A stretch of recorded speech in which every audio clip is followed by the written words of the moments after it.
Secara tiba-tiba, sosok kuntilanak tersebut muncul di sampingku dengan rambut panjang yang acak-acakan. Kuntilanak tersebut sambil terus tertawa seolah-olah ia menertawakan keberadaan si Adit nih.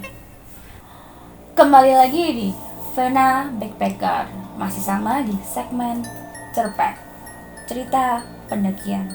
Karena musim hujan dan intensitasnya sangat-sangat deras menuju ke badai, jadi kita belum melakukan pendakian.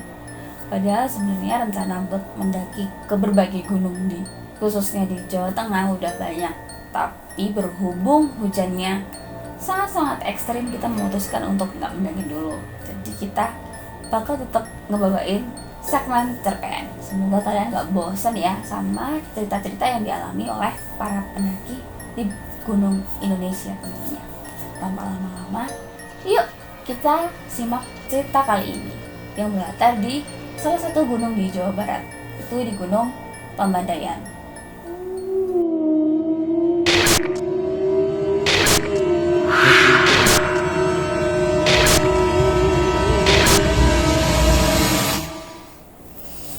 Orang-orang mengatakan bahwa mendaki gunung itu adalah salah satu obat bagi seseorang yang dilanda penat. Menyaksikan keindahan matahari terbit dan matahari terbenam adalah sesuatu yang sangat mahal harganya. Apalagi kita bisa menikmati hal tersebut di atas gunung. Namun tidak bagi Adit. Adit adalah seorang yang sama sekali tidak tertarik untuk mendaki gunung. Bagi Adit, mendaki gunung adalah hal yang sangat melelahkan dan entahlah, pandangan Adit terhadap gunung selalu saja buruk. Banyak pikiran buruk yang menghantui jika Adit membayangkan bagaimana menyeramkannya keadaan di atas gunung, terlebih dengan lebatnya pepohonan serta terjalnya tanjakan demi tanjakan, terjal serta curam yang harus didaki pada saat ingin mencapai puncak. Ya, gunung memang adalah tempat yang paling tidak menyenangkan bagi si Adit nih. Hal tersebut karena cerita yang terjadi setahun lalu saat seseorang yang telah lama dikagumi si Adit ini mengajak untuk mendaki gunung yang berada tak jauh dari tempatnya Adit merantau nih. Cerita yang semakin membuat Adit sangat anti terhadap gunung dan seisinya. Cerita yang membuat Adit kehilangan orang yang selama ini dia kagumi. Sebut saja ia Rian. Secara tiba-tiba, Rian meminta si Adit untuk menemaninya mendaki Gunung Papandayan. Rian juga adalah teman sekelas Adit yang bisa dibilang sudah sangat sering mendaki gunung. Dit, temenin aku muncak lah. Ayo, sekali aja, please, ucap Rian yang tiba-tiba menghampiri si Adit seusai kelas. Apa sih Rian? Kamu kan tahu aku gak suka gunung, jawab si Adit. Kenapa sih gitu amat? Kamu kan belum coba daki gunung. Nanti kamu tahu sendiri kok gimana indahnya pemandangan gunung. Nanti kamu bakal lihat lautan awan dari atas puncak, rayu si Rian yang belum saja selesai sudah dipotong sama si Adit nih pembicaraan ini. Enggak, berisik amat sih. Pokoknya aku gak mau, kata si Adit. Kenapa gak mau sih? Kamu tenang aja. Kan sama aku bakal jagain kamu terus kok. Aku jamin kamu gak bakal kenapa-kenapa. Kamu yakin ya sama aku? Oke, pintar Rian sekali lagi. Adit bimbang. Sejujurnya Adit pun ingin sekali pergi mendaki gunung bersama si Rian nih. Tapi Adit pun ragu karena Adit sama sekali tak pernah memiliki pengalaman mendaki gunung. Sebenarnya aneh juga sih, tak biasanya Rian memaksa si Adit untuk menemaninya muncak.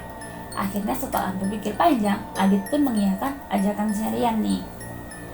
Ya baiklah, tapi kamu siapin semua perlengkapan dan peralatannya buat aku ya. Pokoknya aku mau tinggal berangkat aja, jawaban Adit dengan pasti. Senangnya bisa diatur kok, itu tenang aja. Cuma sore kita berangkat ya, aku jemput nanti, balas Rian dengan penuh semangat. Cuma sore, Adit telah bersiap mengenakan sepatu serta jaket gunung yang telah Rian siapkan sebelumnya. Cuaca terpantau sangat terik, sehingga Adit pun membawa bekal cadangan air yang cukup banyak karena Adit pikir perjalanan nanti akan sangat melelahkan. Adit memasukkan 3 botol air mineral berukuran besar ke dalam tasnya, yang juga berisikan perlengkapan pribadinya Adit. Hingga tibalah sore hari, si Rian ini datang menggunakan sepeda motornya sambil membawa tenda dan perlengkapan mendaki lainnya. Adit, udah siap aja? Ayo berangkat, ucap Rian dengan penuh semangat. Ya, ayo, berdoa dulu, jangan lupa, jawab si Adit. Setelah berdoa dan memastikan semuanya aman, berangkatlah mereka menuju Gunung Papandayan. Perjalanan dari kos Adit menuju Gunung Papandayan memakan waktu kurang lebih dari 2 jam. Setelah melewati perjalanan yang cukup panjang, tibalah si Adit sama si Rian ini di pos 1 sebagai titik awal pendakian. Pukul 6 mereka tiba di pos 1. Suasana sore itu cukup mencekam karena di pos tersebut tak nampak pendaki lainnya. Cuaca yang pada saat yang sangat terik pada sore hari berubah menjadi sangat mendung dengan hembusan angin yang bertiup sangat kencang. Adit yang sedikit agak takut menggenggam erat lengan si Rian yang sedang melakukan pengecekan administrasi oleh petugas yang ada di pos tersebut. Adit memperhatikan wajah petugas tersebut tampak datar dan pucat. Tak ada sedikit senyum yang tampak dari petugas tersebut. Perasaan Adit ini udah mulai gak enak nih. Yan, kok sepi gini ya? Emang gak ada yang mau naik lagi apa? Ucap Adit was-was. Rian menjawab dengan tenang, pasti ada kok. Tenang aja, nanti juga di atas bakal rame banget.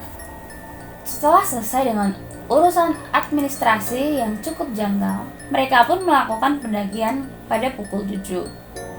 Mereka mulai memasuki jalur pendakian. Tak dilihat apapun selain sorot cahaya headlamp yang Adit dan Rian kenakan. Cahaya bulan cukup redup saat itu mengingat langit yang tiba-tiba saja mendung. Adit yang berjalan di samping Rian terus melihat ke depan, tak berani melihat samping kiri dan kanan. Rian dengan penuh semangat terus berjalan sambil menuntun si Adit. Gimana? Seru kan mendaki gunung? Tanya Rian sambil membuka obrolan saat itu. Seru apanya? Gelap gini. Sepi loh, gak ada pendaki lain. Mana dingin banget pula. Jawab si Adit dengan sedikit kesal. Ya belum ramai aja kok. Tuh lihat, di depan ada juga pendaki lain. Kita susul aja yuk biar bareng, ajak si Rian. Hah? Mana ada pendaki lain? Kita cuma berdua loh. Kamu malu ya? Jawab si Adit. Udah ikut aku, kita susul mereka. Setelah setengah berlari, Adit dan Rian mendekati pendaki yang Rian maksud. Namun ternyata tak ada siapapun, hanya Adit dan Rian yang dikelilingi oleh gelapnya hutan malam itu. Tuh kan, aku bilang apa? Kita tuh cuma berdua, kamu nih ujarnya dengan penuh kesal. Rian dengan wajah kebingungan masih terus memperhatikan sekeliling. Ia masih berusaha meyakinkan si Adit untuk percaya bahwa tadi Rian melihat ada segerombol pendaki lainnya. Ada kok kamu gak percaya sama aku? Jawab Rian. Tahu yaudah yuk jalan lagi, sambilku terus berjalan melanjutkan perjalanan. Setelah melanjutkan perjalanan kurang lebih 1 jam, tiba-tiba gerimis turun disertai dengan angin yang berhembus dengan kencangnya. Awalnya Rian masih bersikeras untuk melanjutkan perjalanan. Namun aku yang sudah tak sanggup akhirnya meminta Rian untuk berhenti sejenak. Syukurnya perjalanan mereka pun telah mendekati dengan pos 2 yang artinya kami bisa mendirikan tenda di sini. Hujan pun turun semakin deras. Dengan sigap Rian memasang tenda dan memastikan bahwa tenda mereka aman dan tidak bocor. Suara hujan dan petir yang tiba-tiba bersahutan membuat si Adit takut. Rian tampak mulai khawatir dan mencoba menenangkan si Adit. Tenang ya Adit, aman kok, semuanya gak bakal apa-apa. Baru saja Rian berkata demikian, tiba-tiba si Adit ini dengar suara bunyi anak ayam yang semakin nyaring. Suara itu muncul tak jauh dari tenda mereka. Si Adit pun teringat pada mitos yang mengatakan bahwa jika ada suara anak ayam mencicit, artinya ada kehadiran sosok kuntilanak yang berada tak jauh dari kami. Yan, kamu dengar nggak? Itu, ucap Adit terbata-bata.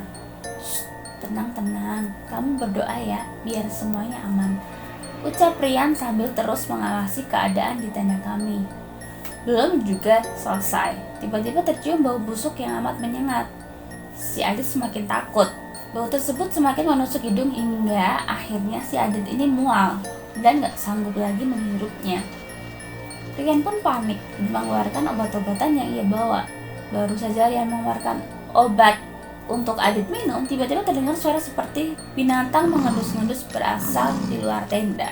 Ternyata sekelompok hewan tersebut adalah segerombolan babi hutan yang entah datangnya dari mana, tiba-tiba mengeromoni tenda mereka. Suara babi hutan tersebut semakin kencang terdengar. Si Adit yang sudah setengah sadar tiba-tiba ditinggalkan oleh Rian yang berusaha mengusir sekumpulan babi hutan yang sedang berkumpul di luar tenda mereka. Kamu tunggu ya, Dit, aku urus babi-babi ini dulu. Kamu tunggu di sini. Ya, tapi aku takut, Rian. Kamu di sini aja. Baru saja Adit berkata, Rian langsung bergegas sambil mengenakan ponco karena hujan yang saat itu semakin deras. Adit yang masih mencium bau tersebut terus berbaring sambil memejamkan mata sembari berbalut sleeping bag yang dikenakannya.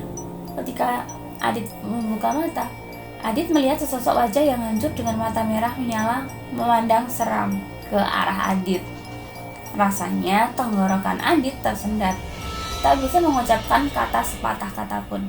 Adit terdiam, bahkan mata Adit pun tak mampu berkedip menyaksikan sosok yang berbaring terbang di atas Adit dengan tak henti-hentinya memandangi si Adit. Sosok itu sebuah pocong dengan berbalut kain putih yang menghitam dilengkapi dengan bau busuk yang sedari tadi Adit cium. Belum selesai dari situ, suara anak ayam yang terdengar tadi tiba-tiba berubah menjadi suara wanita yang tertawa. Begitulah suara tawa yang sangat nyaring, hingga telinga si Adit sakit ketika mendengarnya. Secara tiba-tiba, sosok kuntilanak tersebut muncul di sampingku dengan rambut panjang yang acak-acakan. Kuntilanak tersebut sambil terus tertawa seolah-olah ia menertawakan keberadaan si Adit nih. Lengkap sudah penderitaan si Adit berada di tengah gunung saat hujan lebat beserta dua makhluk yang sangat menyeramkan ini. Adit pun pasrah atas kejadian yang sedang dialaminya. Tak lama, Adit pun tak sadarkan diri hingga akhirnya esok hari pun tiba. Sabtu pagi itu Adit terbangun dengan dikelilingi petugas penjaga gunung. Mereka tampak panik dan langsung memastikan bahwa Adit dalam keadaan baik-baik saja. Adit pun tak menggubris pertanyaan mereka dan langsung menanyakan di mana keberadaan si Rian.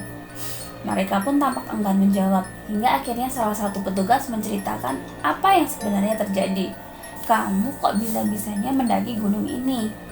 Kan ini gunung memang lagi ditutup untuk pendakian karena satu dan hal lainnya. Aku pun hanya terdiam mendengar perkataan petugas tersebut. Tadi pada saat kami sedang patroli, kami menemukan kamu pingsan di dalam tenda yang dipenuhi dengan lumpur. Lalu, petugas tersebut tampak enggan melanjutkan ceritanya dengan wajah memelas. Kupaksa petugas tersebut untuk menceritakan cerita yang sebenarnya terjadi. Tak jauh dari tenda, kami menemukan sesosok mayat yang tergeletak dengan tubuh dipenuhi luka-luka serangan hewan. Sepertinya karena diserang oleh babi hutan. Adit yang tak kuasa mendengar cerita petugas tersebut akhirnya tak sadarkan diri kembali.